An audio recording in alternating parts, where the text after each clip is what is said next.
श्रीयुत प्राण कृष्ण मुखोपाध्याय के घर कलकत्ते में श्री रामकृष्ण पधारे हैं। उनके कई भक्त, मोहल्ले के कई लोग और दूसरे आमंत्रित व्यक्ति भी आए हैं। श्री रामकृष्ण क्या कहते हैं यह सुनने के लिए सभी उत्सुक बैठे हैं। श्री रामकृष्ण कह रहे हैं, ईश्वर और उनका ऐश्वर्य, यह जगत उनका ऐश्वर्य है, परंतु ऐश्वर्य देखकर ही सब लोग भूल जाते हैं। जिनका ऐश्वर्य है उनकी खोज नहीं करते। कामिनी कांचन का भोग करने सभी जाते हैं, परंतु उसमें दुख और अशांति ही अधिक है। संसार मानो विशालाक्षी नदी की भंवर है। नाव भंवर में पड़ने पर फिर उसका बचना कठिन है। गुरुख कांटे की तरह एक छूटता है तो दूसरा जकड़ लेता है। गोरख धंधे में एक बार घुसने पर निकलना कठिन है। मनुष्य मानो जल सा जाता है।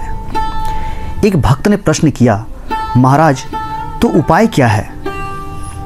श्री रामकृष्ण कहते हैं, उपाय साधु संग और प्रार्थना है। वैद्य के पास गए बिना रोग ठीक नहीं होता। साधु संग एक ही दिन करने से कुछ नहीं होता, सदा ही आवश्यक है। रोग लगा ही है। फिर वैद्य के पास बिना रहे नाड़ी ज्ञान नहीं होता, साथ साथ घूमना पड़ता है। तब समझ में आता है कि कौन कफ की नाड़ी है और कौन पित्त की नाड़ी। एक भक्त ने प्रश्न किया, साधु संग से क्या उपकार होता है? श्री रामकृष्ण कहते हैं, ईश्वर पर अनुराग होता है, उनसे प्रेम होता है।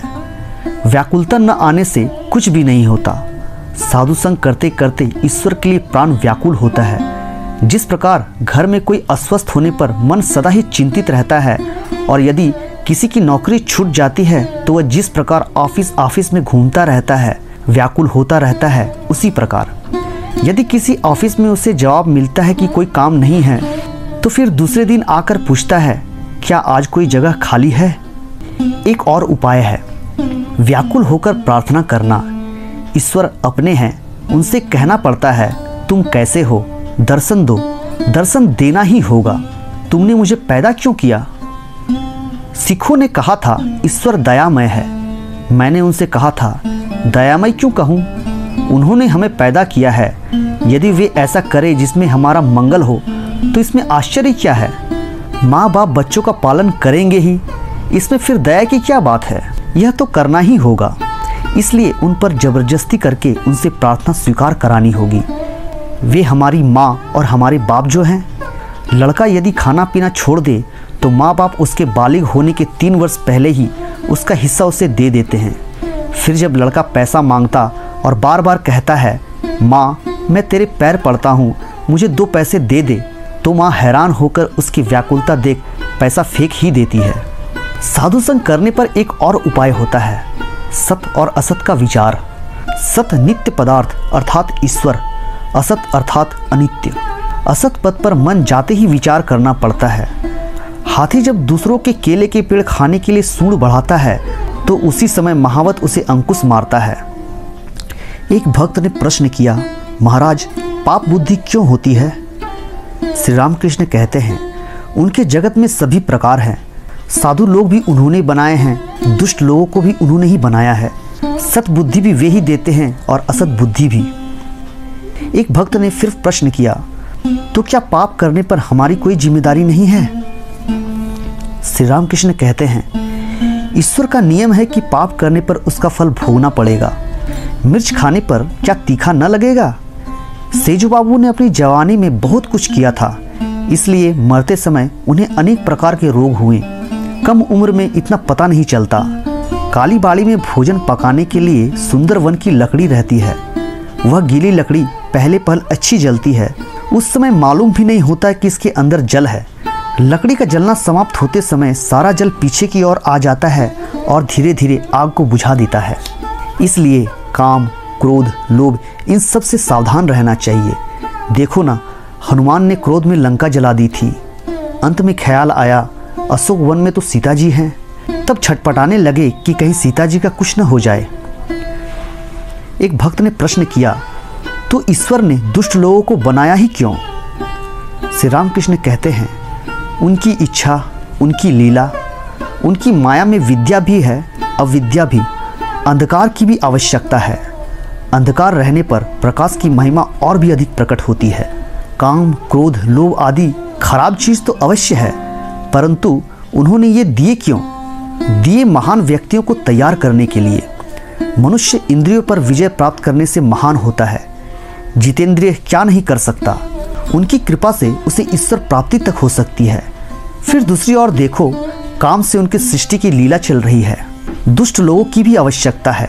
एक गांव में लोग बहुत उद्दंड हो गए थे। उस समय वहां गोलोक चौधरी को भेज दिया गया। उसके नाम से लोग कांपने लगे। इतना कठोर शासन था उनका। एतवत अच्छे बुरे सभी तरह के लोग चाहिए। सीता जी बोली, राम, अयोध्या में यदि सभी सुंदर महल होते तो कैसा अच्छा होता। मैं देख रही हूँ अनेक मकान टूट गए हैं, कुछ पुराने हो गए हैं। श्री राम बोले, सीता, यदि सभी मकान सुंदर हो तो मिस्त्री लोग क्या करेंगे? सभी लोग हंस पड़े। ईश्वर ने सभी प्रकार के पदार्थ बनाए हैं, अच्छे पेड़, विषैले पेड़ और व्यर्थ के पौधे भी। जानवरों में भले बुरे सभी हैं, बाघ, शेर, सांप सभी हैं। एक भक्त ने प्रश्न किया, महाराज, संसार में रहकर क्या भगवान को प्राप्त किया जा सकता है? श्री रामकृष्ण कहते हैं, अवश्य किया जा सकता है, परंतु जैसा कहा, साधु संग और सदा प्रार्थना करनी पड़ती है। उनके पास रोना चाहिए। मन का सभी मैल धुल जाने पर उनका दर्शन होता है। मन मानो मिट्टी से लिपटी हुई एक लोहे की सुई है। ईश्वर है चुंबक। मिट्टी रहते चुंबक के साथ संयोग नहीं होता। रोते रोते सुई की मिट्टी धुल जाती है। सुई की मिट्टी अर्थात काम, क्रोध, लोभ, पाप बुद्धि, विषय बुद्धि आदि। मिट्टी धुल जाने पर सुई को चुंबक खींच लेगा, अर्थात ईश्वर दर्शन होगा। चित्त शुद्धि होने पर ही उनकी प्राप्ति होती है। ज्वर चढ़ा है, शरीर मानो भून रहा है, इसमें कुनेन से क्या काम होगा? संसार में ईश्वर लाभ होगा क्यों नहीं? वही साधु संग, रो रो कर प्रार्थना, बीच बीच में निर्जन वास, चारों ओर कटघरा लगाए बिना रास्ते के पौधों को गाय बकरियां खा जाती है।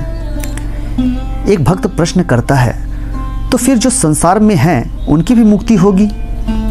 श्री रामकृष्ण कहते हैं, सभी की मुक्ति होगी, परंतु गुरु के उपदेश के अनुसार चलना पड़ता है। टेढ़े रास्ते से जाने पर फिर सीधे रास्ते में आने में कष्ट होता है। मुक्ति बहुत देर में होती है, शायद इस जन्म में न भी हो, फिर संभव है अनेक जन्मों के पश्चात हो।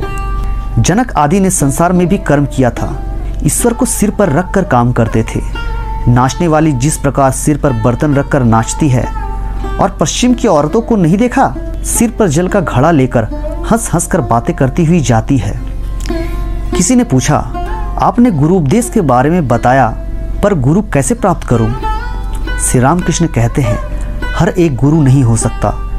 कीमती सहतीर पानी में स्वयं भी बहता हुआ चल जाता है और अनेक जीव जंतु भी उस पर चढ़कर पार कर जाते हैं, पर मामूली लकड़ी पर चढ़ने से लकड़ी भी डूब जाती है और जो चढ़ता है वह भी डूब जाता है। इसलिए ईश्वर युग युग में लोक शिक्षा के लिए गुरु रूप में स्वयं अवतीर्ण होते हैं। सच्चिदानंद ही गुरु है। ज्ञान किसे कहते हैं और मैं कौन हूँ? ईश्वर ही करता है और सब अकर्ता, इसी का नाम ज्ञान है। मैं अकर्ता, उनके हाथ का यंत्र हूँ। इसलिए मैं कहता हूँ, माँ तुम यंत्री हो, मैं यंत्र हूँ। तुम घर वाली हो, मैं घर हूँ। मैं गाड़ी हूँ, तुम इंजीनियर हो। जैसा चलाती हो वैसा चलता हूँ, जैसा कराती हो वैसा करता हूँ, जैसा बुलवाती हो वैसा बोलता हूँ। ना हम, तू है, सिर्फ तू ही है।